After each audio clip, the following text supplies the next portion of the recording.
Hi, Dhruti. Good evening. Hi, Hi, ma'am. Good evening.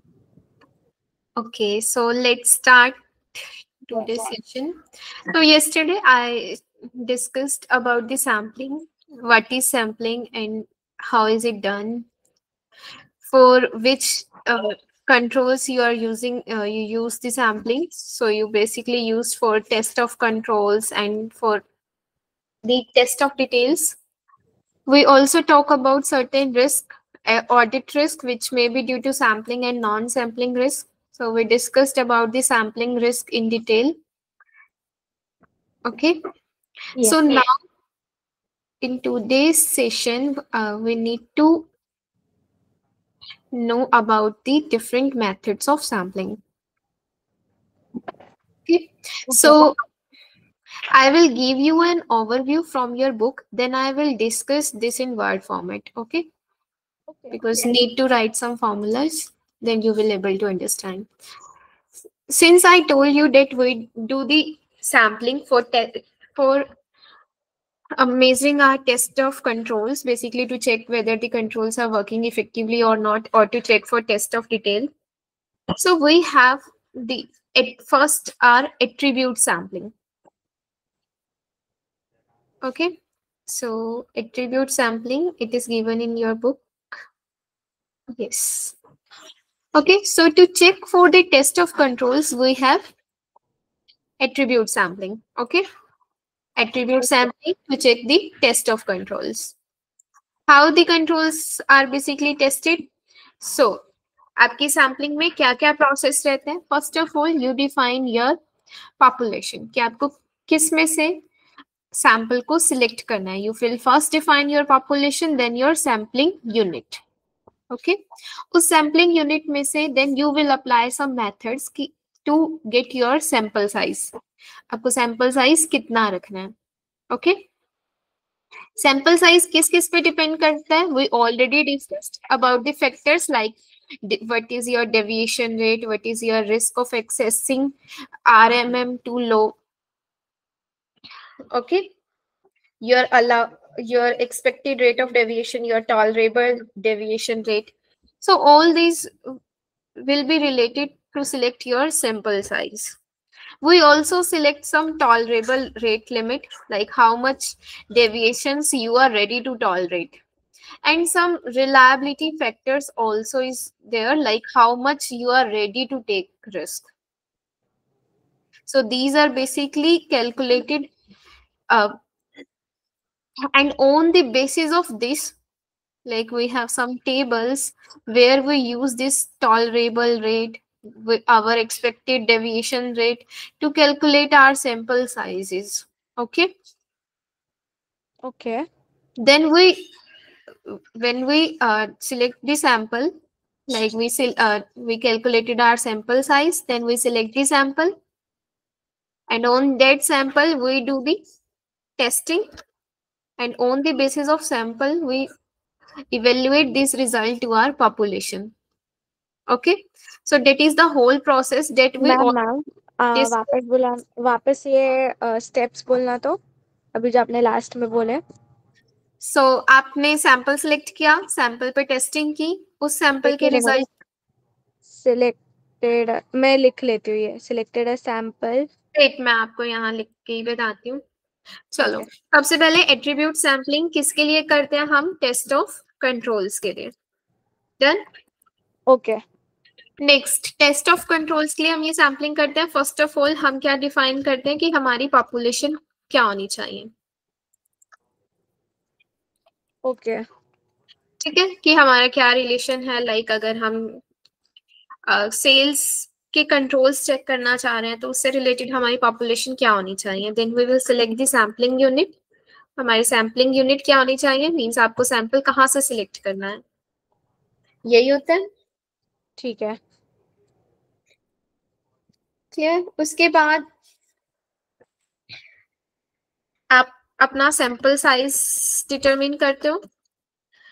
अब ये sample size आपका बताया था आपको कुछ फैक्टर्स पे डिपेंड करता है, लाइक योर टॉलरेबल रेट,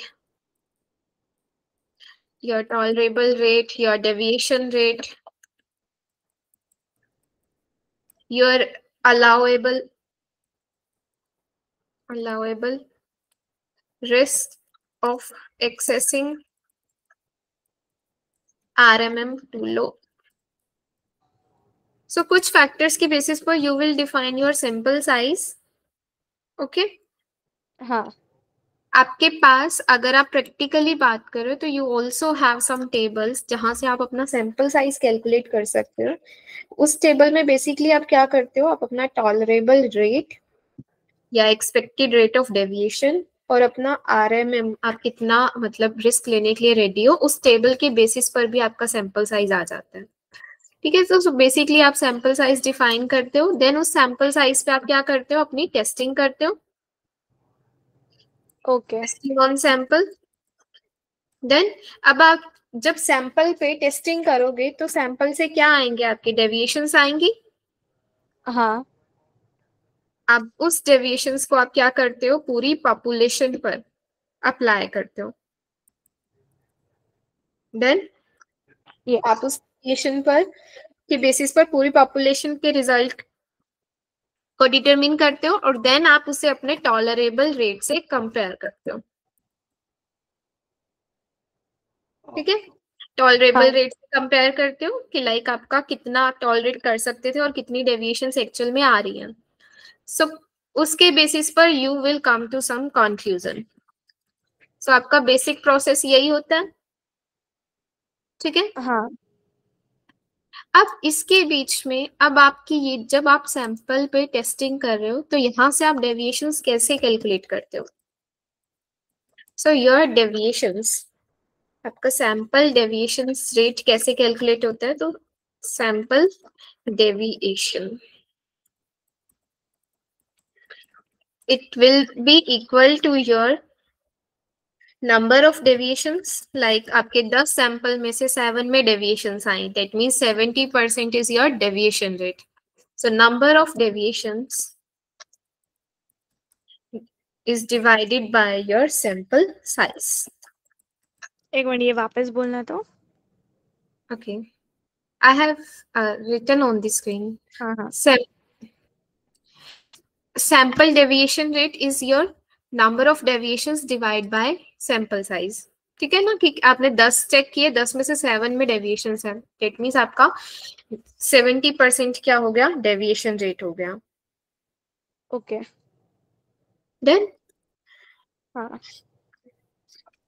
अब आप इस डेविएशन रेट को पूरी पॉपुलेशन पर अप्लाई करते हो. जैसे फॉर एग्जाम्पल 10 सैंपल में आपका 7 में डेविएशन था, तो 100 में कितना होगा. अकॉर्डिंग टू दिस अगर मैथमेटिक्स आप कैलकुलेट करो तो 70 होगा. है ना. हाँ. लेकिन अब हम यहाँ क्या करते हैं, एक अलाउंस लेकर चलते हैं, क्योंकि इट इज नॉट मैंडेटरी ना कि अगर 10 सैंपल में से 7 में प्रॉब्लम है तो 100 में से एग्जैक्टली 70 में ही प्रॉब्लम होगी. इज इट नॉट नेसेसरी ना. हाँ. क्योंकि हो सकता है वो 75 में भी हो सकती है, या 80 में हो स्टिड, और हो सकता है उससे कम भी हो सकता है ना. इसलिए हम क्या करते हैं, एक अलाउंस बनाकर चलते हैं, लाइक कि इतनी एक सेफ लिमिट लेकर चलते हैं कि ठीक है हम एक अलाउंस क्रिएट कर लेते हैं, लाइक आपकी सैम्पलिंग रिस्क के लिए बेसिकली, क्योंकि आपको नहीं पता ना कि आपका सैंपल कितना एफिशिएंट है, इफेक्टिव है. तो आपके सैंपल रिस्क के लिए हम एक अलाउंस क्रिएट करते हैं, डेट मीन्स हम एक अपर डेविएशन रेट कैलकुलेट करके चलते हैं. अपर डेविएशन रेट का मतलब क्या है, आपने एक सैंपल डेविएशन रेट तो कैलकुलेट कर लिया कि ठीक है आपकी 70% डेविएशंस आ रही हैं, लेकिन अब वो एग्जैक्टली 70% है आपको तो नहीं पता. तो हो सकता है वो मे बी 75% हो सकता है वो मे बी 80% हो. तो उसके लिए हम क्या लेते हैं, कुछ एक सेफ्टी लिमिट लेकर चल रहे हैं, मतलब एक अलाउंस हाथ में लेकर चल रहे हैं कि आपके जो डेविएशन रेट है उसमें हम एक अलाउंस ऐड करके चल रहे हैं, कि हो सकता है ना ऊपर नीचे हो सकता है आपके रिजल्ट की, मीन्स आपका 70 तो आ रहा है लेकिन हम उसमें 5 और जोड़कर चल रहे हैं, 75 हम लेकर चल रहे हैं अपर डेविएशन रेट. इतना क्लियर हुआ. हाँ क्लियर हुआ। ठीक है, अब हम क्या करते हैं, अपने रिजल्ट को इस अपर डेविएशन रेट से कंपेयर करते हैं। आपका रिजल्ट किससे कंपेयर होता है, टॉलरेबल रेट से, हाँ टॉलरेबल रेट ऑफ डेविएशन से, डेविएशन से। तो आप इसको कंपेयर करते हो किससे, अपने अपर डेविएशन रेट से। अपर डेविएशन रेट देखो आपने कैलकुलेट किया है on the basis of sample, उसमें आपने अलाउंस जोड़ दिया थोड़ा सा। टॉलरेबल रेट जो आप स्टार्टिंग में लेकर चल रहे हो कि यस मैं इतनी डेविएशंस हम बर्दाश्त कर सकते हैं, उसके ऊपर होंगी तो डेट मीन्स कि हमारे कंट्रोल्स अच्छे नहीं हैं। ये समझ में आया? हाँ ये समझा। ठीक है, तो you will compare your result with tolerable rate of deviation, okay, to your upper deviation rate. So अब ओके मुझे बताओ, आपने आपका डेविएशन रेट 75% है, आप 80% तक टॉलरेट कर सकते थे। तो अगर आपका टॉलरेबल रेट ज्यादा आ रहा है अपर डेविएशन से, इसका मतलब क्या है, आप 80 तक टॉलरेट कर सकते थे और आपका एक्चुअल 75 आ रहा है। मतलब हमने बराबर सैम्पलिंग की है। जैसे मतलब ये तो कंट्रोल्स की बात है, जैसे मान लो मैं आपको इसको उसमें नंबर्स में बताकर चलती हूँ कि $80 तक की आप मिस स्टेटमेंट टॉलरेट कर सकते थे, आपकी 75 आ रही है एक्चुअल में, तो इसका मतलब ठीक है आपके कंट्रोल्स अच्छे हैं। हाँ कंट्रोल्स अच्छे हैं। तो that means you can rely on your controls, आपके कंट्रोल्स क्या हैं, इफेक्टिव है। Okay on internal controls, okay. हाँ और अगर यही आपकी डेविएशन रेट 50% हो, टॉलरेबल रेट 50% है, लेकिन अब आपका एक्चुअल 75% आ रहा है, आप 50% तक टॉलरेट कर सकते थे लेकिन आपकी एक्चुअल डेविएशन 75 तक जा रही है, इसका मतलब आपके कंट्रोल्स अच्छे नहीं है। नहीं है। So you do not rely on control, कि आपकी कंट्रोल्स अच्छे नहीं है, you can't rely on controls. समझ में आया आपको एट्रीब्यूट यस सैम्पलिंग? हाँ ये समझा। ये है आपका एट्रीब्यूट सैम्पलिंग, मतलब जब आप कंट्रोल्स की चेकिंग कर रहे हो। तो ओके मोर और लेस आपका ये प्रोसीजर तो सेम ही रहेगा, बट आपको ये ध्यान रखना है कि जब आप कंपेयर कर रहे हो तो किसको कैसे कंपेयर करना है। आपको पहले आप सैंपल डेविएशन रेट निकालते हो, उसमें एक अलाउंस लेकर चलते हो और उस अलाउंस को जोड़कर आप अपना अपर डेविएशन रेट निकालते हो और उसको कंपेयर करते हो टॉलरेबल रेट से। डन? Yes clear? ओके। अब आपकी बुक में कुछ रेगुलर, सिक्वेंशियल, डिस्कवरी सैम्पलिंग दे रखी है। तो बेसिकली क्या है कि आपकी ये एट्रीब्यूट सैम्पलिंग में ना 2-3 टाइप्स आ जाती हैं। क्या क्या? रेगुलर, रेगुलर का मतलब यही नॉर्मल जब आप सैम्पलिंग कर रहे हो।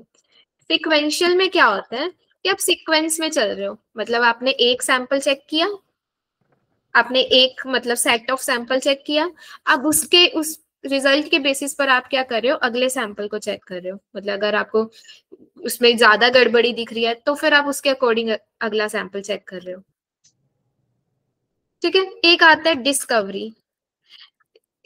डिस्कवरी सैम्पलिंग में क्या होता है कि जब मान लो आपका एक्सपेक्टेड डेविएशन रेट बहुत कम आ रहा है, मतलब आपको डेविएशन दिख ही नहीं रही, तो उस केस में आप क्या करते हो, अपना सैंपल साइज इतना बढ़ा रहे हो कि एटलीस्ट आपको कोई ना कोई तो गलती दिखे।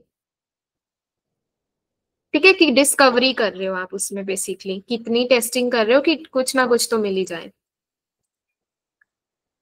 एक बार सिक्वेंशियल और रेगुलर वापस एक्सप्लेन करना ना। रेगुलर सैम्पलिंग सिंपल, जो नॉर्मल आप सैम्पलिंग कर रहे हो।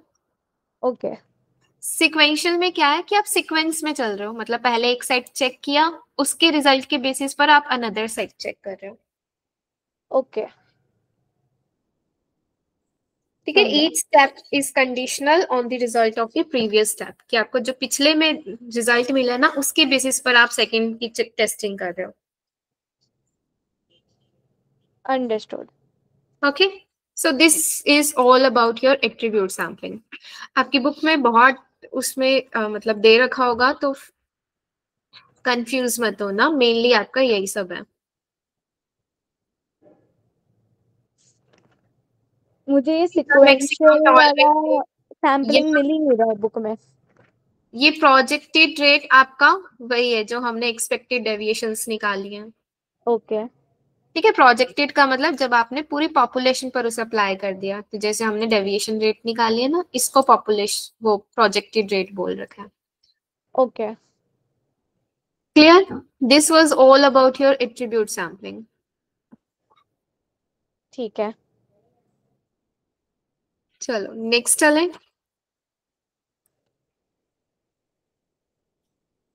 नेक्स्ट आता है आपका क्लासिकल वेरिएबल सैम्पलिंग।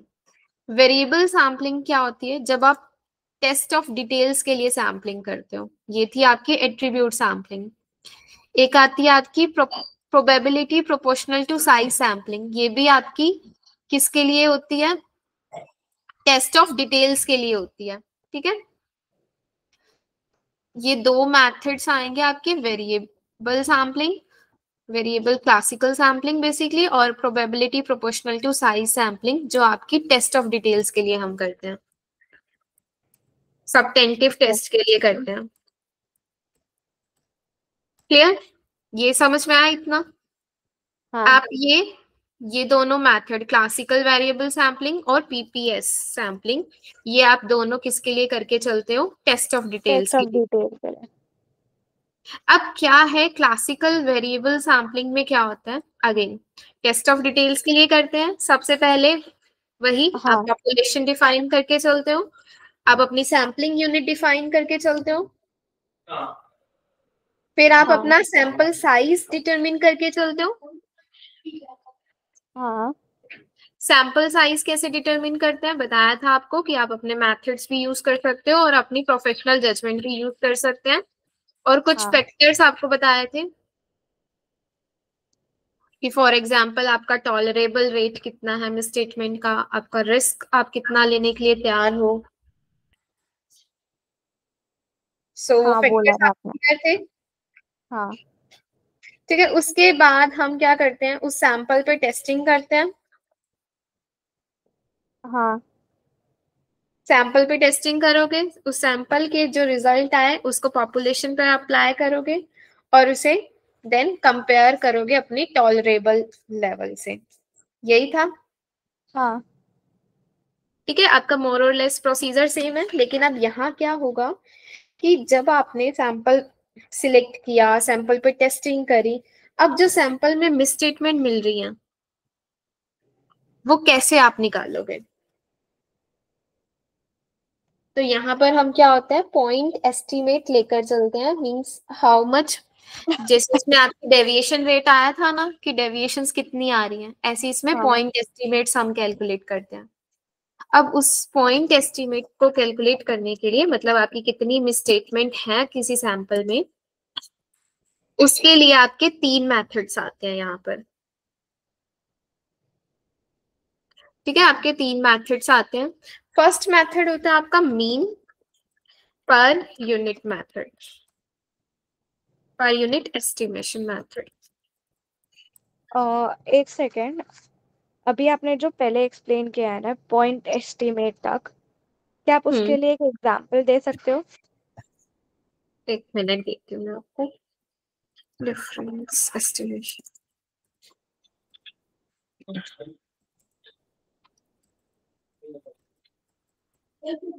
ठीक है, देखो हम classical variable sampling test of details के लिए करते हैं। सबसे पहले हाँ you will define your population. जैसे मैंने आपको बताया कि अगर आप रेवेन्यू चेक करना चाहते हो, मींस आपको सेल्स चेक करनी है, यू हाँ will define your sampling unit. उसमें आप मान लो अब आप अकाउंट रिसीवेबल बैलेंस चेक करना चाहते हो, तो उसमें आपकी सैम्पलिंग यूनिट क्या होगी कि कहाँ से आपको सैंपल सिलेक्ट करना है। तो आपको कस्टमर के अकाउंट में से सैंपल सिलेक्ट करना है, एआर अकाउंट में से सैंपल उठाना है।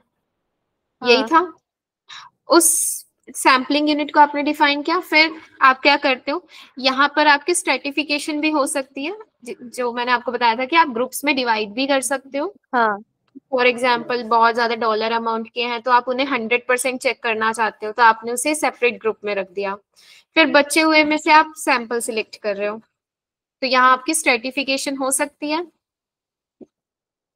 नेक्स्ट आपने सैंपल साइज डिटरमिन किया, सैंपल सिलेक्ट किया, उस सैंपल पे आप क्या करते हो, टेस्टिंग करते हो। ठीक है, अब जब आप टेस्टिंग कर रहे हो तो उसमें क्या होगा, आपको कुछ ना कुछ मिसस्टेटमेंट मिल सकती है। हाँ अब उस मिसस्टेटमेंट के बेसिस पर आप क्या करते हो, मतलब जो सैंपल का रिजल्ट आया उसको पॉपुलेशन पर अप्लाई करते हो। हाँ ठीक है, पॉपुलेशन पर अप्लाई करते हो और देन आप कंपेयर करते हो अपनी टॉलरेबल रेट मिसस्टेटमेंट से। यही था। हाँ मतलब ये समझा, बट आपने ये जैसे बोले ना पॉइंट एस्टिमेट तक हम वो करते हैं, पॉइंट वो नहीं एस्टिमेट समझा। क्या है कि आप जो मतलब प्रोजेक्टेड मिसस्टेटमेंट निकाल रहे हो, मतलब अपनी पॉपुलेशन पर कैसे मिसस्टेटमेंट निकाल रहे हो। आपने ठीक है 5 सैंपल चेक किए, उसमें आपको मान लो $5,000 की मिसस्टेटमेंट मिल गई। अब हाँ उसके बेसिस पर आप अपनी पूरी पॉपुलेशन पर कैसे लगाओगे, मिसस्टेटमेंट कैसे निकालोगे। सो उसे बोलते हैं हम पॉइंट एस्टिमेट। ओके। तो उसके लिए आपके ये 3 मेथड आते हैं। फर्स्ट आता है आपका मीन और mean per unit estimation. Okay, first method is mean per unit estimation. तो बेसिकली इसमें क्या होता है, कैसे कैलकुलेट करना है आपको पॉइंट एस्टिमेट। आपने जो ऑडिटेड वैल्यू निकाली है, मतलब जो आपने वैल्यू फाइंड की है, उसको सॉरी उसको डिवाइड कर दोगे आप किससे, audited value is divided by your number of your sample size basically। ठीक है, आपकी ऑडिटेड वैल्यू कितनी आई, आपका सैंपल साइज, उसको आप मल्टीप्लाई कर रहे हो इससे अपनी पॉपुलेशन से। ओके मींस आप क्या कर रहे हो, अपनी मीन डॉलर वैल्यू, जो भी आपकी मीन ऑडिटेड डॉलर वैल्यू है, उसको लेकर आप अपनी पॉपुलेशन से मल्टीप्लाई कर रहे हो। समझा। To get your point estimate. ठीक है, ये फॉर्मूला है आपका मीन पर यूनिट एस्टिमेशन के अंदर। ठीक है। यहाँ पॉपुलेशन का आप नंबर ले रहे हो, ध्यान रखना कि हाँ फॉर एग्जाम्पल आपका $100 का अमाउंट आया, मतलब आपने $100 ऑडिटेड वैल्यू निकाली 20 सैंपल की और उसे मल्टीप्लाई कर दिया आपके 100 सैंपल से, तो it will give you 500। 500 of your point estimate की इतनी आपकी मिसस्टेटमेंट हो सकती है पूरी सैंपल में। देन ठीक है।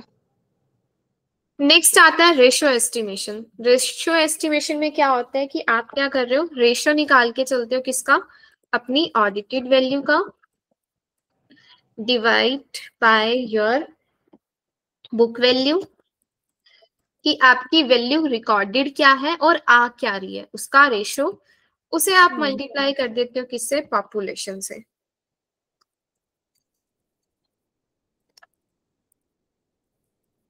पॉपुलेशन डॉलर अमाउंट, ध्यान रखना आप, यहाँ हम अमाउंट लेकर चल रहे हैं पॉपुलेशन का, यहाँ हम नंबर लेके चल रहे थे।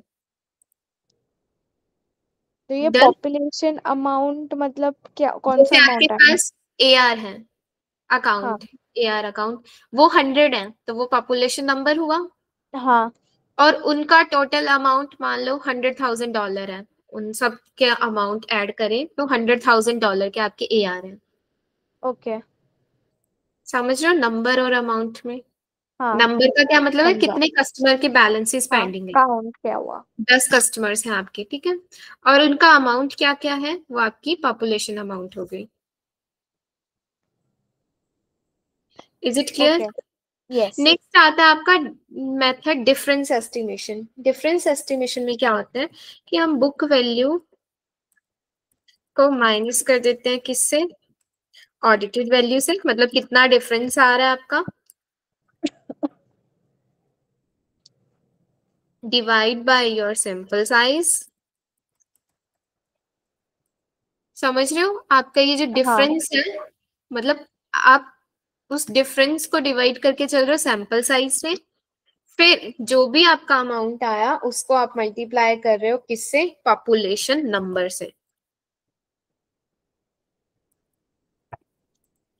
नंबर से। क्लियर? हाँ। एक डाउट है, ये जो रेशियो एस्टिमेशन में जो हम्म नंबर मिलेगा हमें अकाउंट, वो हम्म परसेंटेज होगा या नॉर्मल नंबर ही होगा?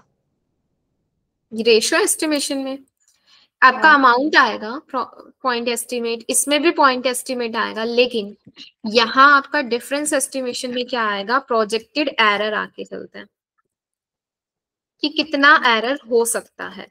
ओके। ठीक है, it will give you the projected error.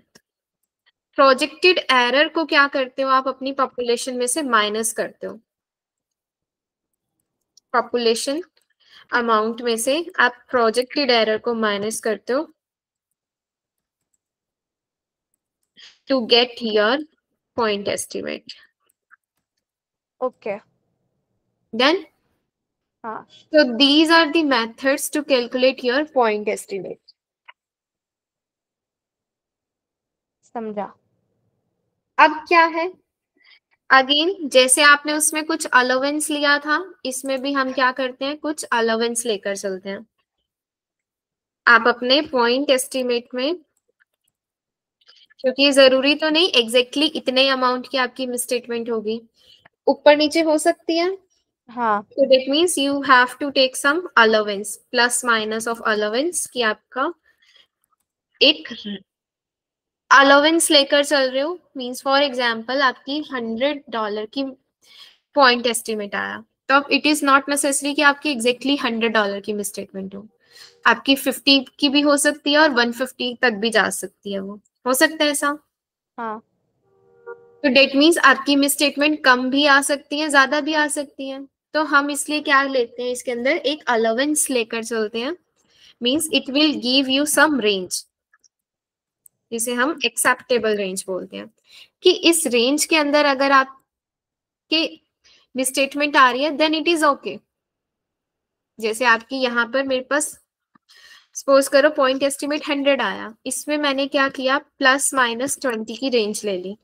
मतलब अब आपकी यहाँ रेंज क्या आएंगी? 80 से लेकर 120। 120। हाँ। इस तो इस रेंज में अगर आपका कोई एरर आ रहा है that means that is okay, लेकिन अगर इसके अबव जाएगा तो वो क्या हो जाएगी? आपकी मिसस्टेटमेंट हो जाएगी स्टेटमेंट मटेरियल। है। ठीक है, तो हम यहाँ पर एक्सेप्टेबल रेंज कैलकुलेट करके चलते हैं। अब उस ओके। एक्सेप्टेबल रेंज को आप क्या कर सकते हो? मतलब अगेन कंपेयर करते हो कि अगर आपका डेटा इस रेंज के अंदर आ रहा है देन इट इज ओके, लेकिन अगर आपकी कोई मिस स्टेटमेंट इससे इस लिमिट से ऊपर नीचे जा रही है then it will be considered to be a misstatement. Okay, हाँ।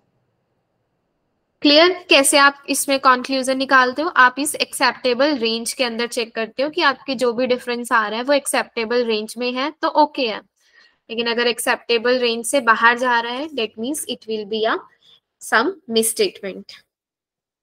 Yes, understood. Okay, so this is all about your classical variable sampling. तो इसमें मेनली आपको ये 3 मैथड्स पता होने चाहिए और कैसे आप रिजल्ट को इवेल्युएट करते हो। तो यहाँ आपकी ये दे रखे हैं डिफरेंस मैथड, रेशियो एस्टिमेशन, और मीन में आई थिंक आपको ये ऊपर कुछ दे रखा है, मीन यहाँ पर। हाँ। ठीक है, तो एक बार आप यहाँ से पढ़ लेना, इसकी थ्योरी आपके लिए बिल्कुल इंपॉर्टेंट नहीं है, सिर्फ आपको ये फॉर्मूले पता होने चाहिए इसके। ओके, तो मुझे डन? बस खाली वो वर्ड डॉक्यूमेंट का एक स्क्रीनशॉट लेने दो ना। हाँ ले लो,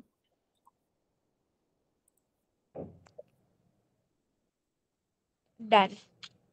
ऊपर वाले का भी ले लो। हाँ, डन।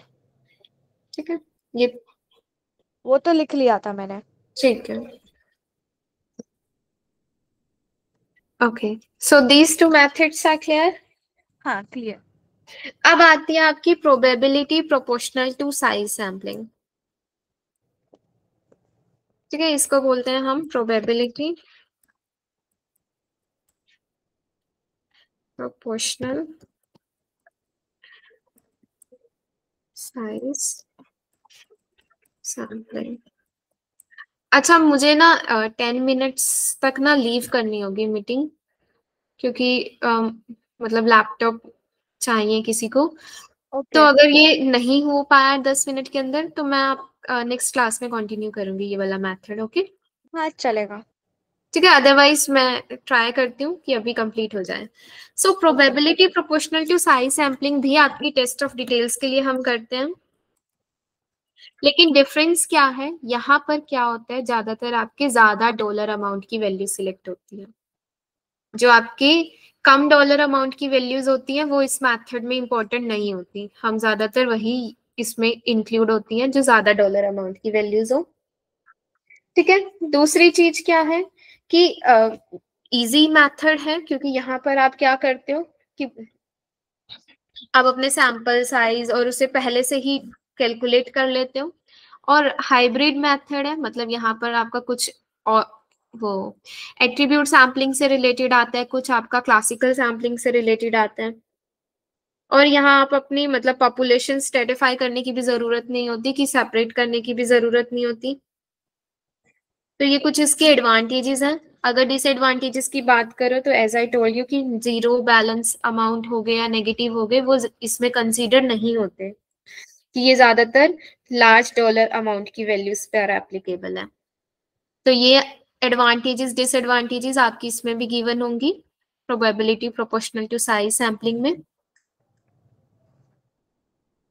ठीक है, इसकी क्या एडवांटेजेस हैं और क्या डिसएडवांटेजेस हैं।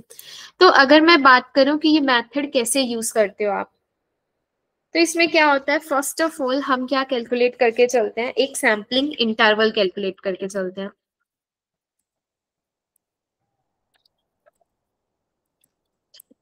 सैम्पलिंग इंटरवल कैसे कैलकुलेट करते हैं, हम अपनी टॉलरेबल जो हमने मिस स्टेटमेंट कैलकुलेट किया है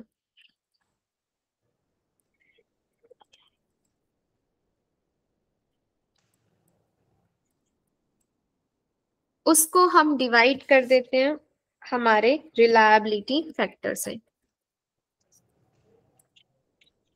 ये दोनों चीजें आपकी बेसिकली क्या है, पहले से ही कैलकुलेटेड होती हैं। टॉलरेबल हाँ। मिसस्टेटमेंट और रिलायबिलिटी फैक्टर हम टेबल जो भी आती है उससे लेकर चलते हैं। ठीक है, ये आपको मेनली गिवन ही होंगी। नेक्स्ट आप क्या करते हो, इस सैम्पलिंग इंटरवल, पहले एक सैम्पलिंग इंटरवल बनाते हो। इंटरवल का क्या मतलब है कि आपने एक सैंपल सिलेक्ट किया, उसके बाद इतने इंटरवल के बाद दूसरा सैंपल सिलेक्ट करना है। उसके बाद आप क्या करते हो, सैंपल साइज कैलकुलेट करते हो कि कितने सैंपल आपको सिलेक्ट करने हैं। इंटरवल का क्या मतलब है, कितने का गैप रखना है। और साइज हाँ। का मतलब क्या है, कितना सिलेक्ट करना है। तो ये होता है आपका population divide by your sampling interval. Okay, ऐसा ही मतलब सैम्पलिंग इंटरवल। डन। इतना क्लियर हुआ आपको?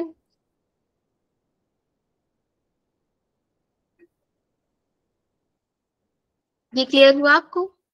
हाँ क्लियर हुआ। ठीक है, आपने हेलो। पहले सैम्पलिंग इंटरवल बनाया। हाँ, ऑडिबल हूँ मैं? हाँ मुझे आ रही है आपकी आवाज।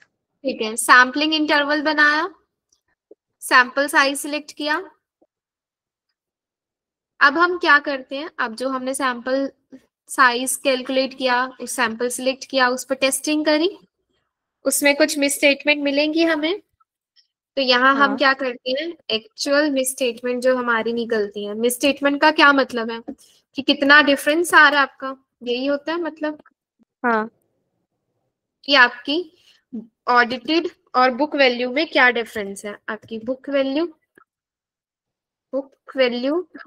माइनस आपकी ऑडिटेड अमाउंट, ये है आपकी एक्चुअल मिस स्टेटमेंट। हाँ। अगर मैं इसे परसेंटेज में कैलकुलेट करूं, मतलब टेंटिंग फैक्टर जिसे नाम बोलते हैं, टेंटिंग फैक्टर कि कितनी मिसस्टेटमेंट आई आपकी, स्पेलिंग थोड़ी चेक कर लेना, जल्दी लिख रही हूँ। हाँ आपकी हाँ चलेगा। कितनी मिसस्टेटमेंट आई आपकी बुक वैल्यू से। मतलब आपकी $100 के अमाउंट में $20 की मिसस्टेटमेंट मिली, तो ये आपका एक टेंटिंग फैक्टर इसे बोलते हैं। ओके बेसिकली ये परसेंटेज ही है कि कितनी मतलब मिसस्टेटमेंट आपकी कितनी परसेंटेज है बुक वैल्यू की। ठीक है। डन। अब हाँ ये थी आपकी किसमें, सैंपल में मिसस्टेटमेंट, है ना। आपकी सैंपल में आपने चेक किया $120 रिकॉर्डेड थी, एक्चुअल 100 थी, डेट मीन्स आपकी $20 की मिसस्टेटमेंट थी उस सैंपल में। हाँ यही हुआ। अब मुझे हाँ। इसे किस पे अप्लाई करना है, पॉपुलेशन पे। या नहीं, वो सैंपल साइज पे। नहीं, सैंपल साइज तो आपने कर लिया ना, 20 सैंपल सिलेक्ट किए, उसमें टेस्टिंग करी, आपकी मिसस्टेटमेंट आ गई उस सैंपल में। ठीक है, अब इस सैंपल की मिसस्टेटमेंट को किस पे अप्लाई करोगे, पॉपुलेशन पर। हाँ अब पॉपुलेशन पर अप्लाई करने के लिए क्या आता है, आपकी प्रोजेक्टेड मिसस्टेटमेंट बोलते हैं आप पॉपुलेशन की मिसस्टेटमेंट को। जैसे उसमें आपने एक्सेप्टेबल रेंज बनाई थी, उसके एट्रीब्यूट सैम्पलिंग में आपने अपर डेविएशन रेट बनाई, इसमें क्या आएंगी, आपकी हाँ। प्रोजेक्टेड मिसस्टेटमेंट आएंगी। ओके। जैसे उसमें आपने सैंपल डेविएशन रेट निकाला था ना, इसमें ये क्या है, हाँ, आपकी प्रोजेक्टेड मिसस्टेटमेंट है। प्रोजेक्टेड मिस स्टेटमेंट, ठीक है। प्रोजेक्टेड मिसस्टेटमेंट क्या होती है आपकी, इज द ग्रेटर ऑफ आपकी क्या, टेंटिंग फैक्टर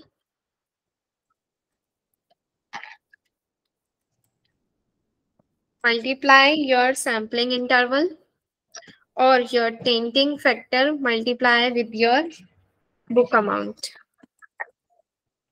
ठीक है, जो दोनों को कैलकुलेट करोगे जो बड़ा अमाउंट आएगा वो आपकी प्रोजेक्टेड मिसस्टेटमेंट होती है। ओके। देन अच्छा, आप इसमें भी एक अलाउंस क्रिएट कर सकते हो एक हाँ रेंज बनाने के लिए, तो आप इसमें भी अलाउंस ऐड कर सकते हो। क्लियर। एक अपर मतलब मिसस्टेटमेंट अमाउंट निकालने के लिए मिसस्टेटमेंट लिमिट निकालने के लिए आप क्या कर सकते हो, अपनी प्रोजेक्टेड में अलाउंस ऐड करके चल सकते हो,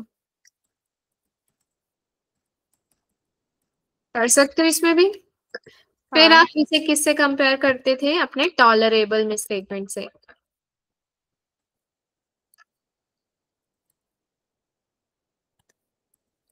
कि आपकी टॉलरेबल मिसस्टेटमेंट से ये बड़ी आ रही है या छोटी आ रही है।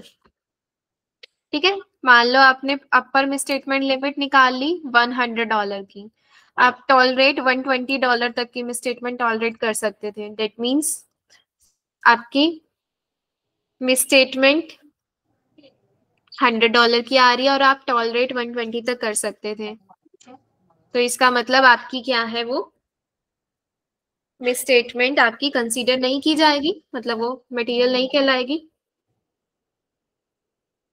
हेलो। नहीं, मतलब टॉलरेबल मिस स्टेटमेंट से कम है हमारा अपर मिस स्टेटमेंट।